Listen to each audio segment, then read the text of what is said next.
Hey everybody, and welcome to another video from the Electronic Armory. In this video, we're going to improve our simple hallway from our last couple of videos, since it has a few issues such as the back faces being cold. Besides, it's looking very plain and simple. We're also going to add collision in our Blender file so that we can have a lot more fine-tuned control over where those colliders go. That way, every time we bring it back into Unreal, say if we want to change something for our model, it doesn't reset our colliders, forcing us to recreate them in Unreal. This is the preferred workflow and will greatly increase our efficiency in your pipeline when creating games. So let's get started. Now, if you remember from our last couple of videos, this is the scene that we had created. We created a very simple hallway U-shape here, and we textured it and we added UVs so that this texture shows up appropriately with these smaller cobblestones and whatnot. So what we did not do is add colliders. And so if we went ahead and played this, our little character here would fall through the floor. And so we want to go ahead and fix that. Now, we also want to go ahead and fix the fact that these walls don't really show up when you're looking at the back face of them. The other thing is they're looking kind of plain, and the tops here just kind of end, as well as these corners are being kind of straight. So let's talk about how we break those up a little bit. Let's go back to Blender and see that we left off here mapping out our UVs. I'm going to go back up to this drop down here and go back to default so that we can see our very plain looking hallway. Now again, it's just two walls, a floor, and another wall. What we want to do is add a top piece to this, kind of like a little castle. So what we're going to go ahead and do is I'm going to switch over to orthographic mode by hitting 5, and I'm going to zoom in a little bit. I want to add some end caps here, and the end caps are going to come out like this, and they're going to go up, and then they're just going to have a top on it, as well as a right side and a bottom, and then finally a second wall where the normal of this is going to face out that way. And this configuration will allow us to be able to look at our little hallway here from this side as well as this side and see what we see in Blender with having two faces. This will also add a little bit of thickness to it, as well as a little bit of interesting detail up there as well. The next thing we're going to want to do is, because these are kind of plain, I'm going to add a little bit of a pillar right about here, and we're only going to make half of a pillar, so that when we stack this end to end, the other pillar will come here, which will of course be that pillar will then become this pillar. And so as we stack them, again, those will be connected and will be one. And so let's go ahead and do that. I'm going to get rid of my grease pencil there. We're going to start off with that top piece for right now. So I'm going to go into front view, which is hitting 1 on my number pad. And I'm going to select this edge up here, and I'm going to do that. Right now I'm in face select mode. I'm going to go to edge select mode so that we can select the edge that's at the top there. If you need a better way of doing that, which you can see I selected the wrong one, you could just move your view over here, select the top one, hit 1 again, and now we have this manipulator tool. I'm actually going to get rid of my manipulator tool so it's not in the way, but feel free to use it to drag left, up, or down. I'm just going to use the keyboard shortcuts, which I'll call out. So turning off that manipulator tool, we still have our edge selected there. And what I'm going to do is I'm going to move it over here to the left, and then move it up, and then move it over, and then down, and then almost back to where it started. And the way that I do that is we use the extrude key just like we used with our walls here.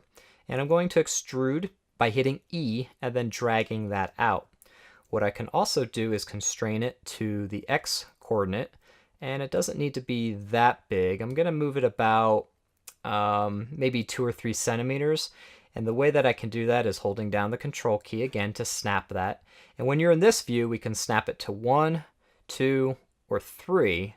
And 3 looks a little bit big, so I'm going to go back to 2 and we can try it out, and if it doesn't work, we can fix it later. So then I'm going to click, still holding down the control key, and that's going to allow us to have our little kind of shelf here. And then we're going to bring that up. I'm going to go back into front view by hitting 1, extrude, bring that up just a hair, hit the Z key to constrain it, and then holding down the control key again. Let's go ahead and make this maybe 3 centimeters tall. And actually we can just make sure that it is 3 centimeters. So it's going to be 3 meters and then it's actually 30 centimeters there. So that looks okay. My units of measure were off, but I think you get the idea. And then we're going to extrude it out here. Holding down the control key, I'm going to do I'm going to make this wall 10 centimeters thick. It doesn't really need to be all that thick. So there's 10 centimeters, and then I'm going to add 3 for the rest of our shelf. So 1, 2, and 3. And so now it's there, and then E again, Z. I'm going to put it right down back to 3 meters. Again, you can tell what the Z measurement is there, 3 meters, so back to 3 meters. And then E again, and constraining it to the X. I'm going to move it over 1, 2, and 3. And then down, let's see, X, Z. Oh, and that doesn't look right for some reason. Oh, okay, because I moved it 2 meters. Okay, so let's go ahead and fix that real quick. What I'm going to do is select this one, G, X, and then move it over. I have to be in front mode to get those 10 centimeter increments. G, X, and just move that over to 2. Yep. So there. Select this edge, go back into front mode, E, Z, and then pull it all the way down to 0. Okay, so that's one thing, is we have all this set up now. That's going to be our, this is going to be our kind of top cap for this to give a little bit more interest level. And we'd have to do the same thing over here, but let me go ahead and show you how to mirror this side of the hallway over here. So let me go into, let's go vertex select. And what we want to do is essentially cut in half our hallway so that we can set up a mirror right down the origin between positive X and negative X. And we want to mirror it along this Y axis. So again, everything that shows up here will be mirrored over here so that we don't have to duplicate our work every single time from the right-hand side to the left-hand side. This will just make modeling go a whole lot faster. So what I need to do is actually create geometry right down this line, and so that I can delete all this before we set up our mirror modifier. So what I'm going to do is first get rid of my grease pencil, and I'm going to introduce you to Control R, and that will create what's called an edge loop. And if I drag my mouse over here, you can see that if I put it here on this edge, it'll cut our hallway here down the width of it. And if I drag it over here, you can see this little pink line shows up down the length of it. So let me go ahead and click, and then you might see that if I move my mouse, that it drags back and forth, so I can move this anywhere I want to.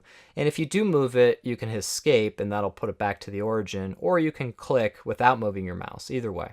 So hit escape if you do accidentally move it, and then that will put that geometry there. And if I have those vertices there, I can grab it and then move it along the Z-axis and kind of have some funky geometry going on with my hallway here. But the real purpose of this is to cut it in half, and we want to create that geometry so that we have an end point for this side of our hallway. So I'm going to unselect by hitting A, B to select this side of our hallway, X, and then delete all the vertices that I have selected. Okay, so now we're ready to set up our mirror modifier. And to do that, we go over to our other modifiers, and this is going to be this little wrench icon. Click on that, add modifier, which will drop down a whole list of modifiers. And again, we're interested in the mirror modifier. So go ahead and find it. It's under the generate tab here, or category. And when you find it, just go ahead and click on it. And if it doesn't show up by default, just make sure that your X-axis is the one that's being mirrored. If for some reason you've rotated your model or something like that, then you might get different mirroring. If you do the Z-axis, for example, you can see that it mirrors along the Z, of course, which is up and down, and so you get a bottom piece like that. So that might be interesting from future models of ours. But now you can see that we have a mirror set up, and if we take any of these pixels and move them around, you can also see that the left side gets the same treatment. Okay, so now we want to have a little end cap here, or a little kind of pillar, just to break up our monotony of just a flat surface just going into infinity here. And so to do that, I'm going to use the edge cut again, so Control R to get that. We don't want the edge cut along this line, but we're going to want the edge cut around here, but more specifically where my grease pencil was. But first we have to put it in the center, and then make sure that we're cutting along like this edge or this edge. If you want it horizontally or some other direction, we have to make sure that like this edge, if we hover our mouse over on it, that's where it'll give us our horizontal edge cut. But then it disappears if we're not close enough to an edge. So that's how that works. And so what we're going to do is just put it in the center. So I'm going to click, but then I'm going to slide it down. And if we hold down the Control key, we can get those increments.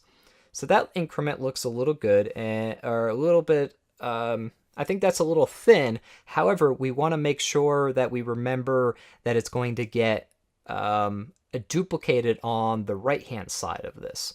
So whatever width we choose here is going to get doubled. So let's go ahead and try this first. I'm going to go ahead and click. My Control key is still down, so then click and then release the Control key. And I'm going to do the same thing on this side. So Control R, it's going to go here, and then click, and then hold down the Control key again to get the snapping. And that looks about where it should be. Okay, so now that we have this pillar system, the geometry for the pillar, we can then go ahead and pull out this face so that it kind of just increases the geometry here. Let me just go ahead and show you that. I'm going to go ahead and choose face select mode down here just to make this a little bit easier. So I'm going to select this face, and I could just move it out by hitting the G key, the X key, but you can see that also moves additional geometry, and we don't want that. So I'm going to hit Escape to undo that. And then I'm going to hit, if I hit the E key to extrude it like we were doing, it does create additional geometry, and that's going to be okay for right now. I'm going to put it right about, let's say, well, I can't snap it because that won't work. So actually, let's go into front view. And this is probably a better way anyway. So I've already extruded it. So if I hit the G key and then X and just Control, let's just snap it out 10 centimeters there. And that looks pretty good. We're just going to go ahead and do the same for this way. Or we could cut a loop cut down the center here, something like this, a loop cut here, and then mirror it along the Y. But we're not going to do that for right now. Maybe if it gets a little bit more complicated, we would. Again, I'm just going to go into front view by hitting 1, extrude. Actually, before I'm going to actually do this, but I'm going to hit the Z key to go into wireframe mode, and then G, X to move that back, holding down the Control key. And that looks pretty good there. Okay, so you might think that we're done, but we need to clean up our geometry just a little bit because we have a few faces that are in here that will never get seen because this is inside of the wall, as well as a back face here that we don't really want. And I'm sure there's some more geometry to set up. The first thing I want to do is make sure my normals are appropriate. So let's scroll down here on this menu and just select normals under Mesh Display. And I'm just going to crease this just a hair just to get our normals to appear. Okay, so I've selected that back face, that's fine. So we have a face down here that we don't need. I'm going to go ahead and hit X and then only faces. And let's see what other faces. There are no faces back there. There is a face right in this little corner here. And the normal's pointing up, as you can see, but we don't need that face. So X only faces. And let's see. I'm gonna keep this geometry underneath where our camera might see that. And let's go ahead and also delete this face. Hit X. And again, this is maybe where mirroring comes in handy, so that I don't have to do it on both sides. And let's see. There's another. I know there's another face down here. And hit X. And those normals pointing out is also a nice indication of where the faces are. All right, so I think we're pretty much done. You can get as fancy as you want. You can even maybe even round these edges off. An example of doing that, maybe do the edge select mode here and shift select again, and then Control B and then pull out with your mouse to kind of bevel this off a little bit. And you can roll your mouse up and down to increase the faces here depending upon how much you want it. But let's say I roll that up and I don't know, let's just go ahead and do that. Kind of gives it some interesting geometry there. We can go ahead and do it on these edges and whatnot. However, for interest of time, I'm just going to go ahead and save it right there. So let's save our file. And oh, the other thing is we don't need these end pieces, these end faces. I forgot about those because those will be stacked together. So let's go ahead and delete this face. And then of course this face as well, X. Okay, however, we have this edge here, so let me go in edge select mode and also delete this edge. We don't need it. And just go select delete edge. And we could probably get rid of this. So I'm going to select these two edges and delete the edge, and that'll also, it'll also delete the faces. I don't want that. Let's see. Okay, well, I'd have to figure out my geometry. I'm going to keep this for now. It seems okay. Try to clean that up a little bit, clean that one up. I do want to delete the edge on this side as well. So edge select. To get that, I hit Control Tab, by the way. So this edge does us no good. And so we're going to delete the edges.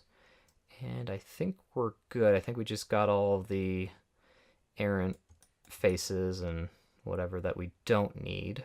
And it looks like all of our normals are facing in the correct position. Okay, so the next thing we have to do, save it, go back to our UV editor and UV editing.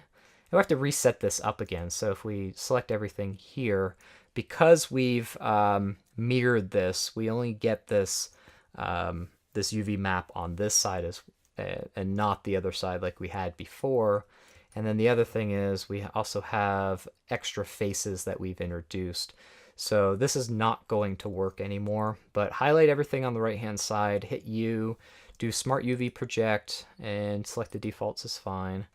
And now we're getting some interesting pieces here. However, let's see. We don't really care about the different geometry for the different materials. And so we're going to go ahead and set up, I'm going to do, actually hit the N key to get this menu back, or you can just pull out the little plus sign there and turn off these normals for right now. Face select mode, and what I'm going to do is just go ahead and select these and set this up to be back to where we had it and everything like that.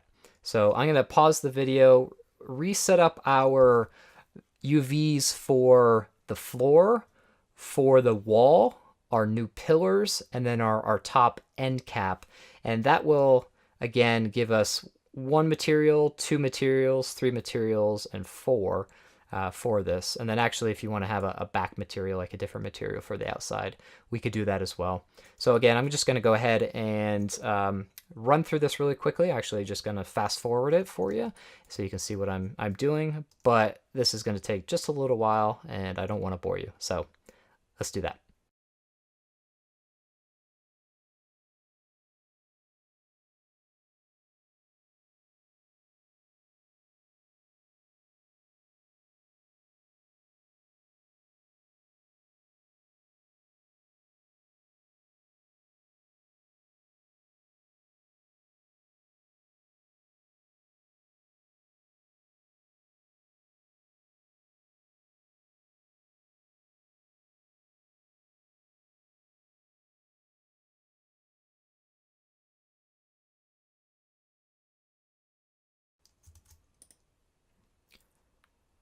Okay, so I just did a quick UV unwrapping for some of the top pieces. I set up a new material for the default, so we now have a new material for the pillar and the top wall, and you can see what those are by once you do this, you can say select the top wall, which is there, or the pillar, which is here. Of course, it'll select both of those.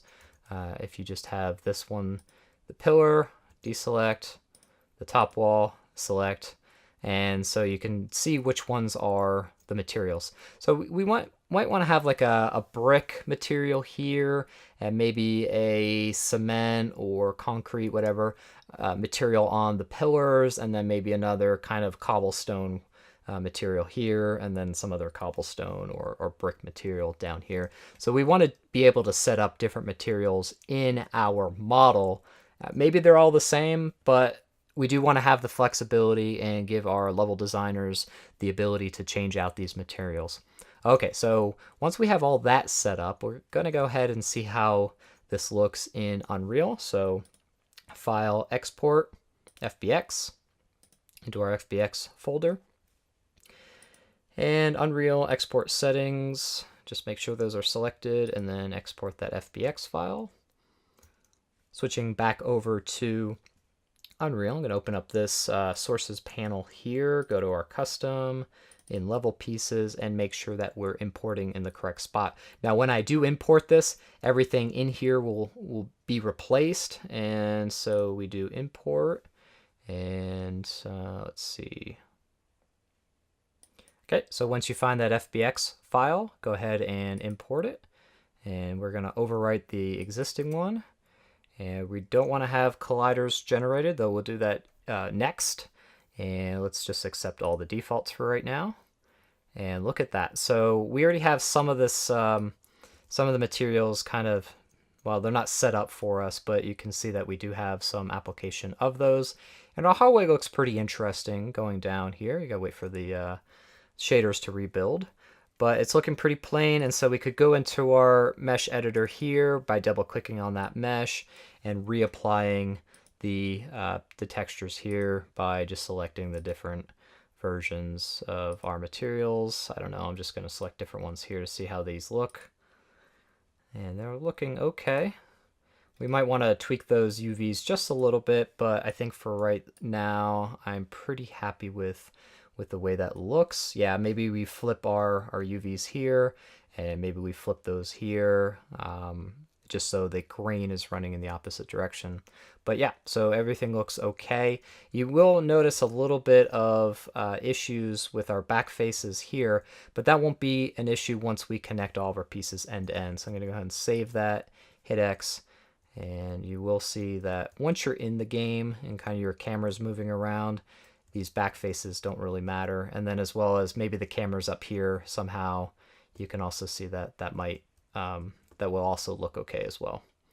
And looks like we have some issue with the display there, but that's okay. All right, so once we get all that set up, we're going to add colliders, because otherwise, if you remember from our last video, we would have to add a collision if we turn on colliders. I didn't import the colliders here, and we'd have to go up and say add Simplified Box Collider, and then let's say select this one, hit the R key to scale it. We could change the scaling factor down a little bit here to get a little bit more precision. Whoops, that's the wrong way. Let's go to about 1/8. Something like that. You can go even finer. W over here, Alt drag it over here. You get the idea. We'd have to do that for the floor. But these get reset every time that we import this model. And so as a modeler, you need to set up your models so that they're ready to import, and the game designer, or level designer, or programmer, or whomever you're working with doesn't have to keep doing this. So I'm going to go ahead and save that, even though it's going to get overwritten here in a second. Let's go back to Blender, and I'm going to show you how to set up these colliders. Let's open up our outliner a little bit bigger here, and we're going to change the name of this mesh from just plain, which is how we started this out, it's just plain, Always rename your meshes appropriately, as well as in Unreal, make sure everything is named appropriately. And I'm going to call this not wall, but hallway. Okay, and that's going to be applied to the entire piece of the mesh, of course. I'm going to get out of edit mode and go into object mode. And I'm going to add in additional meshes to represent our colliders. So with your cursor in the center, and if it's not in the center, if it's over here, Shift S, cursor to center, that'll put it right back in there. And Shift A to add a new mesh. We're going to add cubes as our colliders.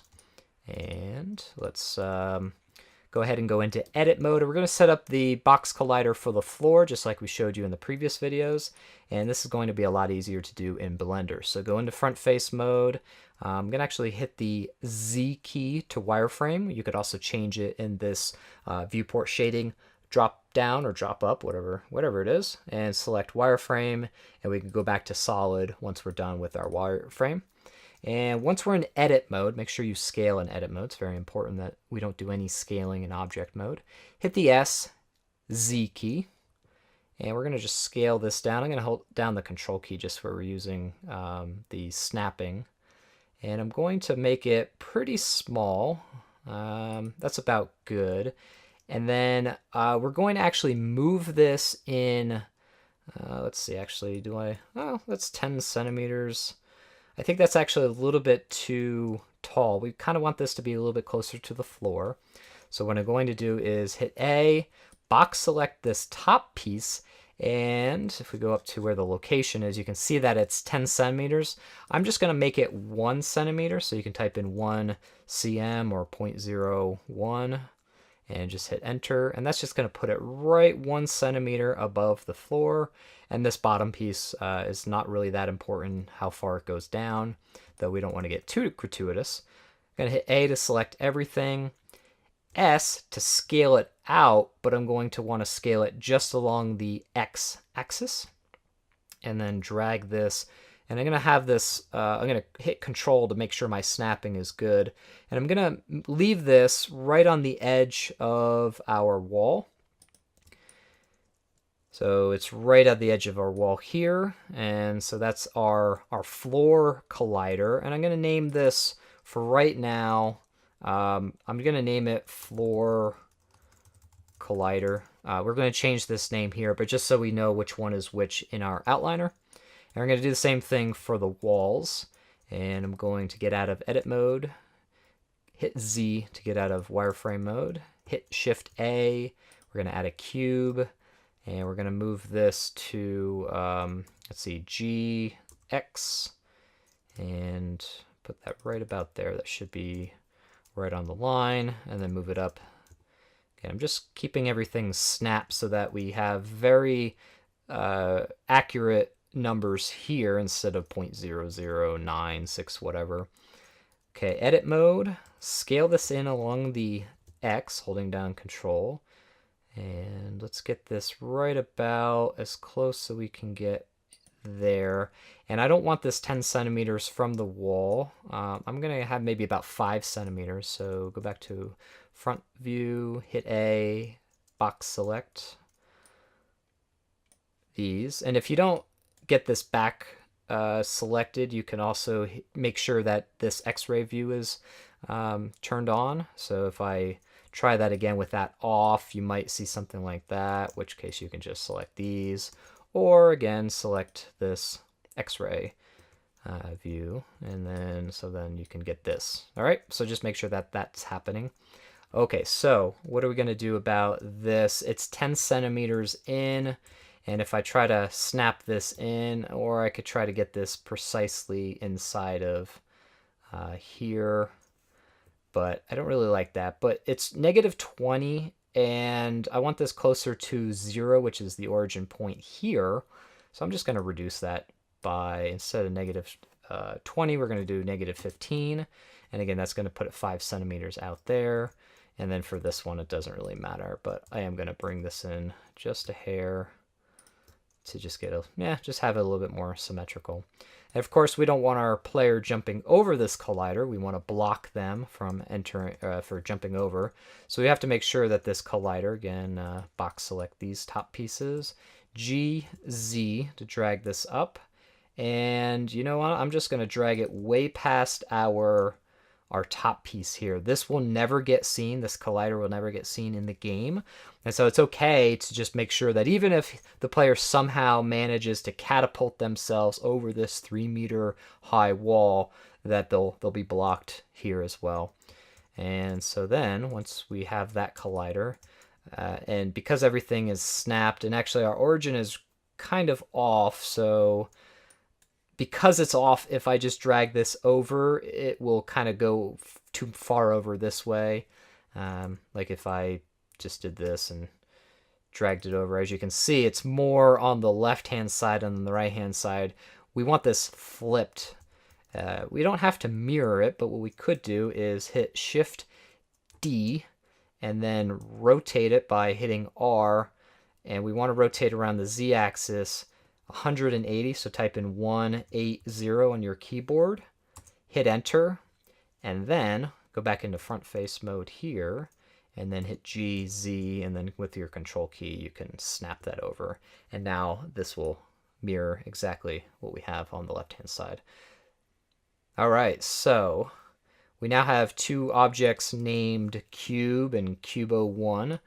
All right, so I wanted to show you this FBX static mesh pipeline page because it's super, super useful, and everything that's advanced, we can set up different pivot points if you want to have objects pivot around a certain point, triangulation. We'll cover all this in future videos, but what I did want to go down and show you is the collision and how we're supposed to name these colliders. So we have different shapes that we can set up. We can do boxes, capsules, spheres, but we want to set up a convex object. This is going to give us the most flexibility, but if you did want to set up like a sphere collider, you would name it there, and of course you'd have to create a sphere, and it tells you kind of how many segments it should have and whatnot. But again, the one that we're interested in is the UCX. This is the naming convention. So we prepend UCX underscore with the render mesh name underscore and then how many we have of this. So in our case, we have 3 colliders that we want to attach to it. So we have to name them with this. So let's just go ahead and show you. We're going to copy this just for sake of this. And so when we name these, it's going to correspond to this mesh called hallway. And so for this one, we're going to name it UCX underscore hallway. And again, I'm just going to copy this string and then underscore. And we're just going to make this 01. Doesn't really matter. And then for this cube, double click on it and paste that in. And this is one's going to be 02. And our floor collider, we have to rename to UCX hallway. And this is going to be underscore 03. Now you can see that all of our colliders have this exact name because all these colliders correspond to this mesh here. And so when we go ahead and export this out, we're going to export all of these together, and Unreal, when we import it, will know based on this naming schema that these 3 here are colliders for our mesh. What's the easiest way to select all of these? Just hit A, box select using B, and highlight these all. If you get the camera and the light in there, just go ahead and delete those because we never really need them. Make sure everything is selected here. Okay, so once you have all of those selected, I'm going to go ahead and save this real quick. And File, Export, FBX. Make sure we have our Unreal export settings. And you remember from the video of how we set all this up, we have the selected objects checked. I have those 4 objects selected. And so now when we go ahead and export this out, it will export all of those FBX, all these meshes into that FBX file. Let's go back to our editor and let's zoom out a little bit. Again, make sure that our folder is selected here before importing into that folder. Our level is going to get imported. Yes, we're going to overwrite that. We do not want to generate collision here and just simply import it, and the importer will detect that those have colliders set up on those. Of course, it deleted all the materials that we had on that, but that's fine for right now. Okay, so you might see that nothing has changed, but again, if we go up to our collision and select Simple Collision, you can see that indeed we do now have those colliders. Those came in appropriately. So we have our floor collider, which is a little hard to select, and then this one here, and then this one as well. So perfect, everything is set up, and then if we don't even have to save that, but if we go ahead and play this now, we see that we do have a little bit of walking, and make sure that his feet are perfectly on the ground, which it does look like they are. And then if we try to go over to the floor, yeah, that collider might be a little bit too far, and that's actually based on the capsule collider of our player, and so the capsule collider might be a little bit big, and that's okay. We'll worry about that later, but we don't necessarily need our player to be walking like right up against the wall. The colliders also work with the camera, so as I try to pan around our player, the collider will stop the camera as well. And so if we do want the camera to maybe not look over the wall, we could put a collider on the top, because the floor also prevents the camera from going down inside of that. Okay guys, so that's how to set up a little bit more advanced hallways. In the next video, we'll set up a turn so that we can start doing our maze where the guy is not just going straight, but he can go left, right, or maybe have a four-way. And then also, we'll set up an end cap as well. Okay, so I hope you found this video useful. Make sure you like this video and subscribe if you want to see more. And we'll see you next time. Thanks!